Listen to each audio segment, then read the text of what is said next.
the thing I've learned, which is very big in not only PR, but what can be applied to the faith life and just the life in general, is that you don't always have to talk or speak, but when you do, it has to be the truth.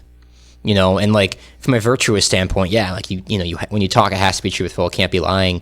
But in PR too, that holds up in PR, which is, I love how those two worlds kind of interact, especially when a crisis is happening. If you work for a company and something bad happens, right, and you take the public stage in front of the media, you don't have to say much, but what you do say, it has to be true. Or else what? You're going to get bad consequences. So that's true in the PR world, and it's true in the faith world.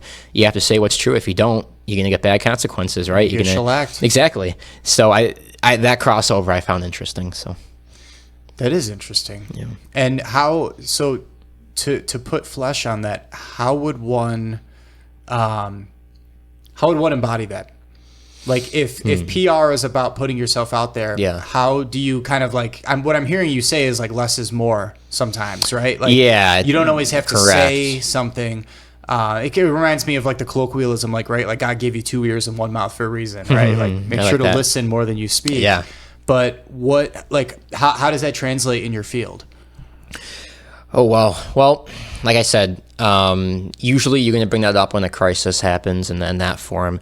But you know, just in the more broader way, even beyond like a crisis management. I mean, you said it right. Like less is more.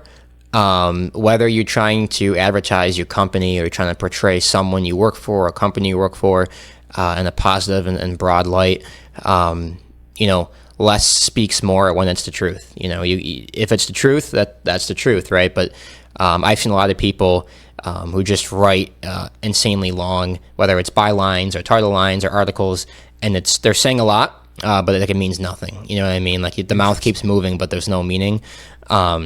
So just be brief, concise. This is more for PR, kind of PR tips, but just be brief and concise. Concise is the key word. You have to get what you're trying to get across in a professional manner. It has to sound, you know, elegant to the ears, right? But it has to be short and sweet and to the point. So, and that's also right. That goes to the faith too, right? I mean, Saint Joseph, right? Look at him in the Bible. I don't think he has any like quote lines, or he doesn't speak at all. But he's you know, he has no bars. Yeah, he has no bars. No writtens anyway. Yeah, there you go. I'm sure in the tradition of the church, he spoke words. Yeah, I'm sure. But look at him, right? He has no speaking words in the Bible, but isn't he regarded as the highest saint in heaven, right? Him and John the Baptist. I don't know. You know, there's that debate in that. There's debate.